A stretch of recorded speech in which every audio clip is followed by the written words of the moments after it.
Selamat malam, kita jumpa lagi di Polemik, program bincang-bincang yang membahas sebuah persoalan secara komprehensif dengan menghadirkan narasumber yang eksklusif. Hujan yang sudah mulai turun membuat cuaca sedikit mendingin dan asap mulai menghilang. Hilangnya asap membuat kehebohan di sekitar kabinet Jokowi JK sedikit berkurang. Mudah-mudahan hujan juga membuat dingin suasana di sekitar ring 1.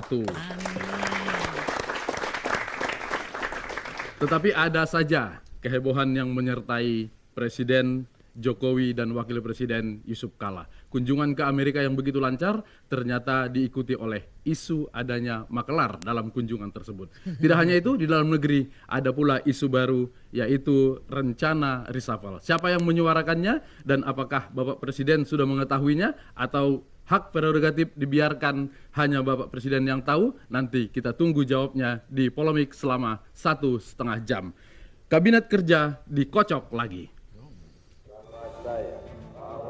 Setia kepada nusa dan bangsa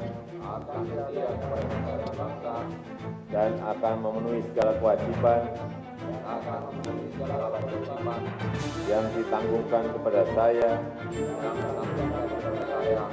oleh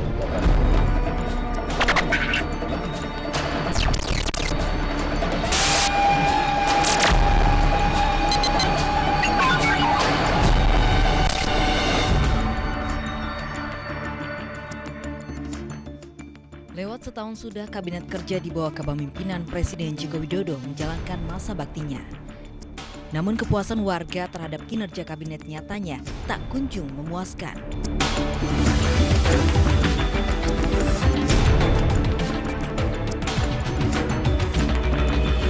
Alih-alih menorehkan prestasi, Kabinet Kerja justru masih memiliki rapor merah.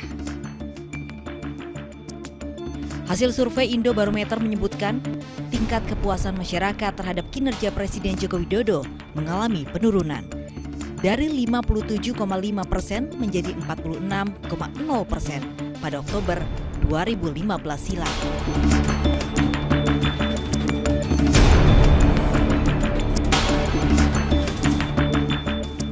Menurunnya tingkat kepuasan publik terhadap kinerja kabinet membuat wacana perombakan kabinet kembali mencuat. Bahkan sejumlah menteri yang dinilai mini prestasi terancam dicopot dari kursi kabinet.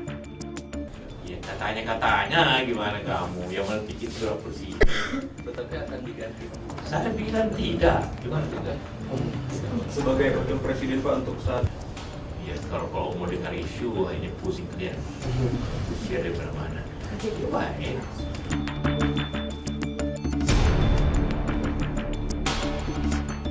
Sejatinya jika masih dianggap perlu, perombakan kabinet oleh Presiden dapat segera dilakukan demi tercapainya tujuan pemerintah dalam mensejahterakan rakyatnya.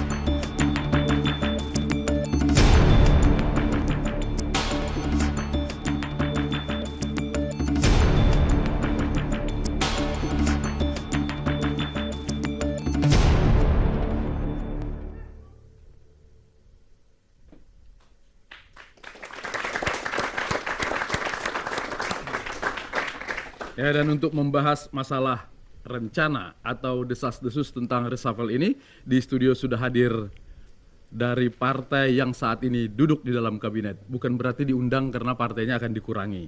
Justru kita berdoa supaya ditambah.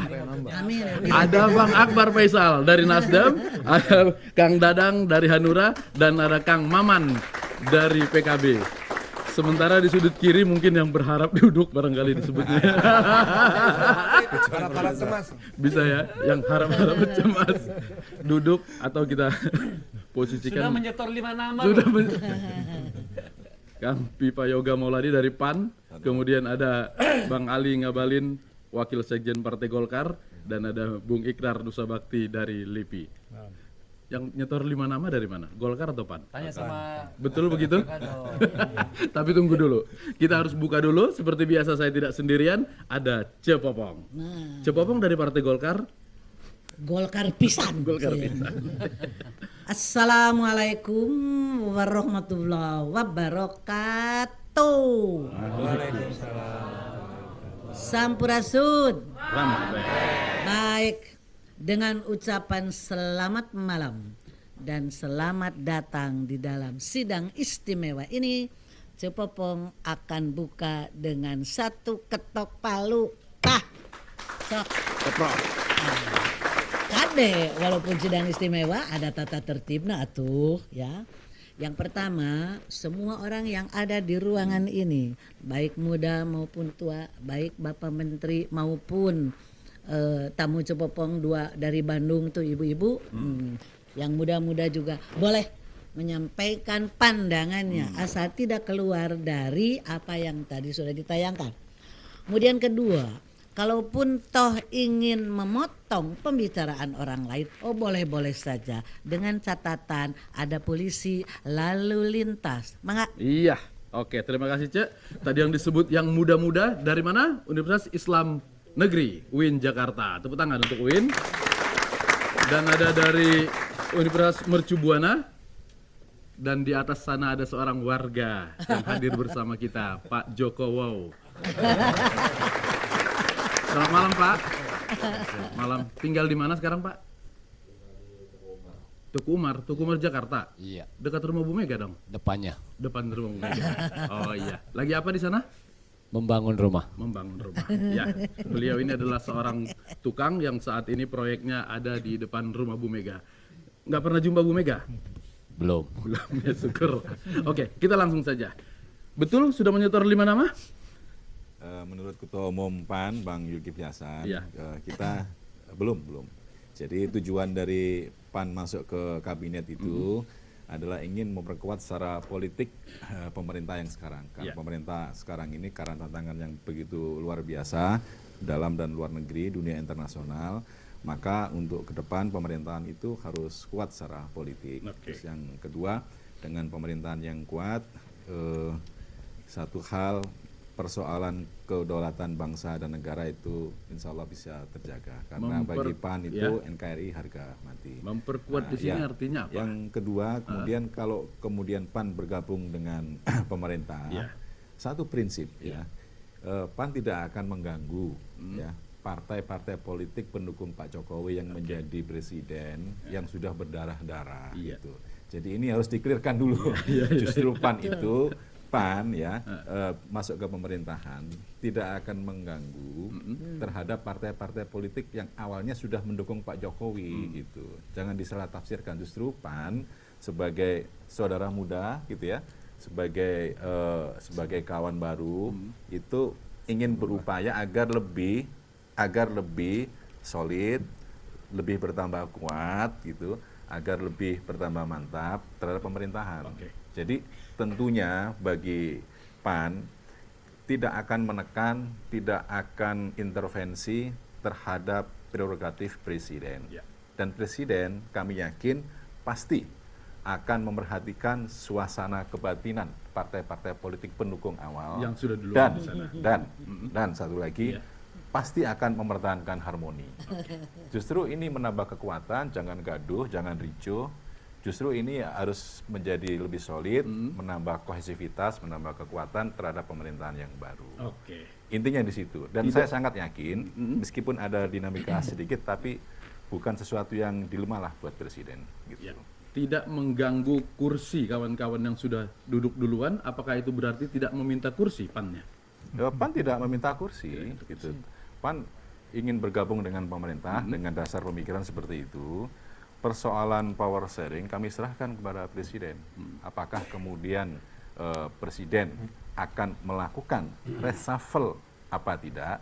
Jika melakukan reshuffle, kapan waktunya? Kemudian komposisinya berapa? Dan posisinya di mana?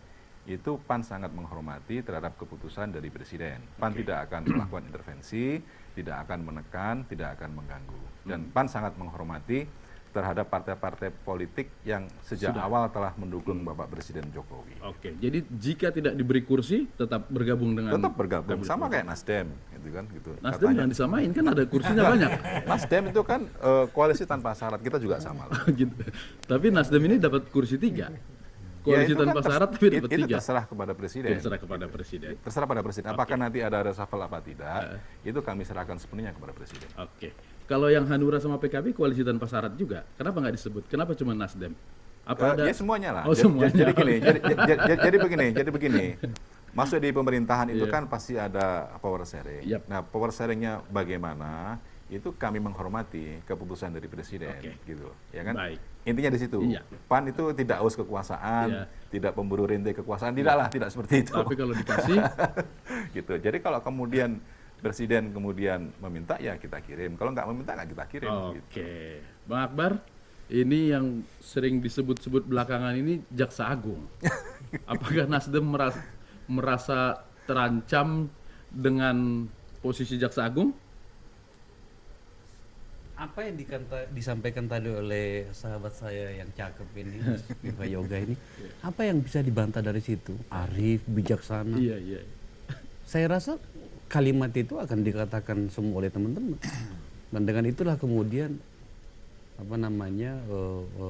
seseorang menjadi terhormat gitu ya. Iya. Saya tidak bisa mengatakan lebih. Kita tahu perilaku kekuasaan kita, monggo saja. Nah, Anda menyebutkan Jaksa Agung. Iya. Ini pertanyaan yang ke-79 kali saya terima. Kenapa dengan Jaksa Agung? Iya. Kenapa harus mempersoalkan dengan Nasdem?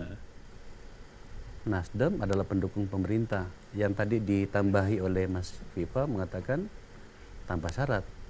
Ya, kalau mau mempersoalkan dengan Jaksa Agung soal dicopot atau tidak, jangan tanya sama kami.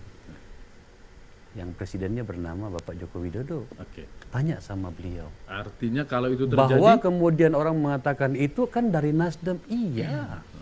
Dulu saya mengikuti alur berpikirnya saudara saya Mas Yoga. Dulu Pak Prasetyo itu adalah mantan Jaksa Agung Muda yang kemudian pensiun dan atas nama hak politiknya sebagai warga negara masuk ke Nasdem, menjadi politisi, terpilih sebagai anggota DPR dan kemudian diangkat oleh presiden. Bukan Pak Surya Paloh presidennya dan bukan Pak Surya Paloh yang memberinya SK sebagai Jaksa Agung. Oke. Sekali lagi saya mengatakan supaya berhenti pertanyaan ini, jangan persoalkan dan pertanyakan kepada Nasdem, tanya kepada Bapak Presiden. Oke. Satu. Yang kedua adalah soal mendukung pemerintah atau tidak, yang sekali lagi saya begitu respect pada apa yang dikatakan Mas Viva Yoga. Tentu saja memang begitu. Tetapi kan begini, pada saat Pilpres itu, calon presiden 2 ini itu membawa dan mengusung berbagai formulasi yang ingin ditawarkan pada masyarakat yang kita sebut dengan platform pembangunan apa segala macam gitu ya. Dulu Pak Jokowi mengusung yang namanya Trisakti, Nawacita. Artinya yang tidak mendukung Pak Jokowi waktu itu tidak mau mendukung Nawacita. Artinya tidak setuju dengan Trisakti dan Nawacita itu.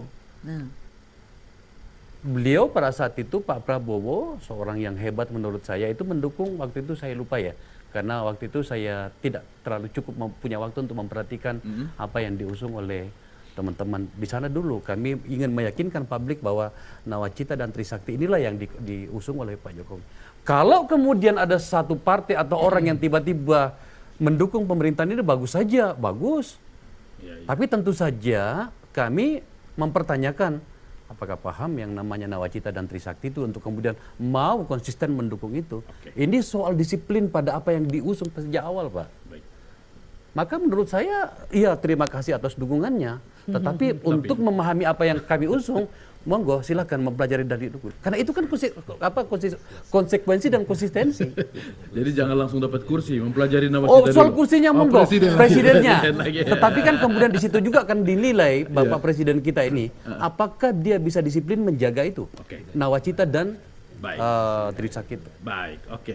Saya ke Bung Ikrar dulu. Bung Ikrar, mungkin ada partai yang mau mendukung pemerintah tapi tidak berharap kursi?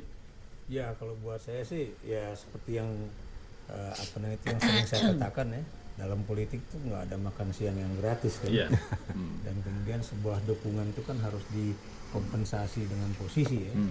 Dan kita juga tahu bahwa awal-awalnya memang tidak ada politik yang atas dasar kontrak begitu untuk itu membedakan dengan pemerintahan yang sebelumnya. Tapi kita juga tahu bahwa yang namanya penyusunan kabinet itu udah pasti ada perbenturan ya.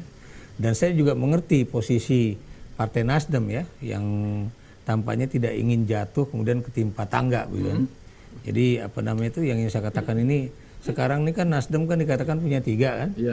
Nah kemudian bukan cuma di media sosial ya Bung Akbar ya, tapi juga di media resmi termasuk koran Anda itu jelas-jelas itu.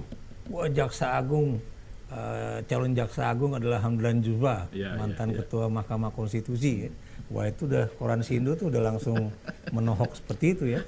Dan kemudian ada pertanyaan 2 kan, wah apa yang salah dengan Jaksa Agung seperti tadi Bung Akbar Faisal katakan ya. Yang kedua, kok tiba-tiba PBB masuk ini, gitu kan. Jadi itu menjadi suatu persoalan yang cukup pelik ya. Dan kemudian satu menteri dari Nasdem juga yang diributkan kayaknya mau diganti, itu Ibu Siti Nurbaya kan, yang secara kebetulan menangani masalah-masalah asap gitu kan. Jadi ini ya, dan saya bisa memahami posisi Partai Nasdem. Kenapa demikian ya? Karena sepengetahuan saya, Partai Nasdem itu adalah partai pertama yang mendukung Pak Jokowi setelah PDP. Benar Bung ya? Jadi kalau nggak salah PKB itu baru masuk belakangan ya. Saya ingat kita dulu di masih di TV yang lain tuh membahas masalah itu ya. Jadi nah saya juga memahami pikiran Bung Viva Yoga yang beberapa kali juga kita udah bicarakan masalah ini ya. Kalau Bung ini mau cari aman beliau. Dia tidak mau mengganggu teman-teman dari parpol. Makanya yang dibisiki selalu itu adalah kegagalan itu bukan pada menteri yang berasal dari parpol, tapi yang berasal dari profesional non parpol. Jadi kelihatannya PAN tidak ingin mengganggu ketenangan batin dan harmoni dengan teman-teman KIH, tapi beliau tidak pernah menyebutkan bahwa nanti bukan mustahil teman-teman yang 23 kursi dari non partai itu mereka juga tidak terganggu kan. Jadi saya melihatnya seperti itu. Betul begitu? Yang disasar adalah kursi yang diduduki oleh berasal dari non parpol? Kalau saya memahami waktu Pilpres itu secara prinsipil dari sisi platform yang dibawa tidak ada perbedaan secara signifikan. Cuman dengan menggunakan jargon yang berbeda. Kalau Pak Jokowi kan dengan Trisakti gitu kan. Jadi bangsa yang berdaulat itu, bangsa yang merdeka itu harus berdaulat secara politik, mandiri secara ekonomi, dan berkepribadian secara kebudayaan. Udah paham nama cita rupanya. Itu konsep dari Bung Karno. Dan seluruh masyarakat Indonesia harus paham betul tentang Trisakti gitu. Karena itu adalah paham yang di Bung Karno gitu kan, diajarkan oleh Pak Karno gitu. Nah, yang kedua, sekali lagi soal posisi, komposisi, soal jadwal gitu, kami tidak punya kewenangan dan kami tetap menghormati secara konstitusional terhadap prerogatif dari presiden lah gitu. Baik. Oke. Saya ke Kang Maman dulu. Senyum-senyum, jangan-jangan PKB ini ya kalau reshuffle kami malah nambah, jangan gitu pikirannya. Jadi kita melihat bahwa reshuffle adalah hak prerogatif presiden dan kalau itu diambil, saya yakin presiden akan mengambil dengan objektif, mandiri, tidak menimbulkan kegaduhan, dan itu terbukti di reshuffle pertama. Reshuffle memang harus diambil ketika agak sedikit menurun kepuasan publik.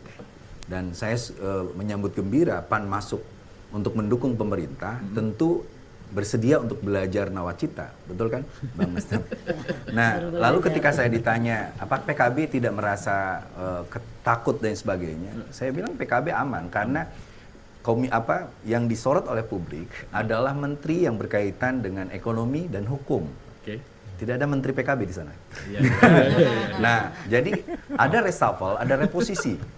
Jadi kalaupun nanti PKB itu agak sedikit ini, paling reposisi dan ditambah 1 menteri atau 2 menteri. Tolong mohon izin Mbak Abang. Jadi ini barang ini.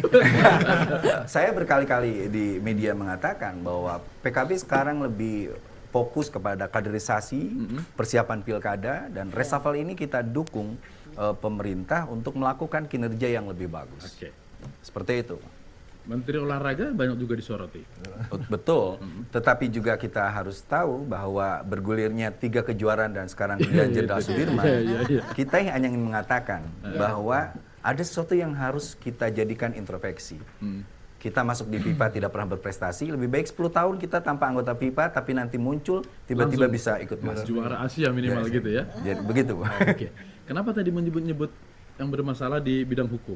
Ini jangan-jangan Bang Akbar juga yang disasar di partainya Bang Akbar. Ya, saya rasa Nasdem sebagai pendukung kedua setelah PDIP itu akan dapat tetap posisi. Jumlahnya akan tetap sama atau tambah. Soal reposisinya soal lain. Saya mendapat masukan misalnya waktu satu diskusi teman-teman dari ICW mengatakan sebaiknya memang posisi Kementerian Hukum dan HAM itu jangan dari partai. Karena seandainya punya kebijakan yang benar sekalipun, publik tetap akan menyorot, ini pasti ada sisi politisnya. Ini soal bagaimana kita ingin menegakkan hukum. Karena Jokowi punya loncatan prestasi di bidang-bidang ekonomi, infrastruktur udah baik, kesehatan udah baik, tetapi soal hukum, soal HAM dan sebagainya ini menjadi pertanyaan besar. Padahal sebagai pembawa amanat konstitusi, konstitusi itu isinya 2. Satu, penegakan HAM, yang kedua memberikan kesejahteraan kepada warga negara. Ini pemerintahan Jokowi sudah pada posisi di sini, kesejahteraan. Tetapi soal penegakan HAM itu memang perlu disupport lagi. Oke, baik. Ini Golkar ini diam-diam gitu ya, tahu-tahu nanti senyum-senyum melihat orang berdebat, tahu-tahu nanti duduk aja di sana. Ya. Kalau Golkar itu kan ditahu dan disepakati bahwa bukan partai yang baru belajar berpolitik, ya. Punya jam terbang, asam garamnya udah mengerti lah ya. Jadi kalau dalam suasana hiruk pikuknya orang bicara tentang reshuffle, bagi kami itu menjadi benar kata Maman tadi, hak prerogatif presiden. Tapi jangan dilupa bahwa di seluruh dunia gonta-ganti kabinet itu adalah ciri sebuah pemerintahan yang ambruk dari sisi leadership dan manajemen. Jangan keliru. Dalam teori ilmu pemerintahan seperti begitu, hukum tata negara juga begitu. Jadi kalau presiden itu gemar menggonta-ganti kabinetnya, itu artinya bahwa memang presidennya tidak memiliki kemampuan yang cukup, bukan kepala dinas di sebuah wali kota seperti yang pernah beliau pimpin, bukan. Ini negara. Jadi gonta-ganti kabinet, gonta-ganti menteri itu adalah sebuah ciri yang menghilangkan momentum. Momentum penegakan hukum, momentum yang banyak sekali yang perlu dilakukan oleh pemerintah. 1 tahun kalau 2 kali menggonta-ganti kabinet itu parah satu sistem pemerintahan yang dibangun oleh Joko Widodo, Yusuf Kala. Bukan justru pergantian itu kemudian mungkin lihat dievaluasi lemah, lalu kemudian untuk menguatkan pemerintahan itu? Iya, makanya pada waktu menunjuk menteri-menteri dan kabinet awal itu, Anda punya kewenangan, Anda punya hak prerogatif. Kenapa Anda serahkan kepada orang lain? Saudara kan presiden berhak mengangkat, menunjuk sesuka hatinya, Kapolri, Jaksa Agung. Tapi bagaimana Anda mengangkat orang kemudian berhentikan mereka di tengah jalan tanpa mengkonfirmasi? Sayang dong, saya bacakan di media seperti Menteri Politik Hukum dan Keamanan itu, Tejo Edi, disuruh keluar kembali tiba-tiba sudah diganti. Di mana moral ability-nya harus dibangun dong. Pemimpin tidak boleh begitu. Ajak bicara dong, kita orang Melayu, kita orang Jawa, ngomong. Jangan dari awal Anda berikan kepercayaan kepada mereka, kemudian memberhentikan seperti gonta-ganti orang naik bis kota, turun saja tidak punya moral. Tidak boleh. Gagal Anda dalam memimpin sebuah pemerintahan. Apa itu seperti mengakui salah pilih di awal? Pasti. Bukan lagi mengakui, memang begitu orang rakyat menilai begitu. Saya ada 2 kesimpulan dengan apa yang dikatakan Ali. Yang pertama, Golkar dengan pernyataan ini tidak ingin mengganggu apa tadi istilahnya, apa? Harmonisasi. Ini bagus ini. Itulah partai Golkar. Bukan mengganggu. Yang kedua adalah belum selesai. Yang kedua, inilah seorang politisi yang hebat. Saya ingin memuji loh yang kedua. Kalau di sini itu tidak perlu saling puja memuji. Tapi kenapa Akbar langsung bicara? Karena tadi abang bela Menko Polhukam, Bukan. menteri dia, bukan? Enggak. Bukan itu urusannya. Kepada siapapun juga. Mau dia asal dari kabinet atau kebetulan umpama ini profesor, abang saya ini diangkat. Kalau umpama nasib seperti itu, tidak bagus dalam pola kebudaya orang Itu timur. dalam berarti budaya Golkar tidak leadership-nya. menginginkan kursi. Itu Gitu. hebatnya. Itu hebatnya Golkar ini. Baik, ya. Cek. Baik, sebelum kita berhenti, ya, Tif, ingatan Cepopong mau tidak mau melayang ke tahun genep puluhan, 50-an. 56. Gonta-ganti, persis seperti sekarang. Gagal pemerintahannya, betul. Cepopong. Sampai terjadi 100 menteri. Pernah terjadi 100 menteri. Sampai copet di Tanjung Priuk dijadikan menteri. Waktu itu. Cepopong mah ingat. Nah, kalau misalnya sekarang ini jadi 100 menteri lagi, pasti KB kebagian, tapi Golkar mati hayang. Iya.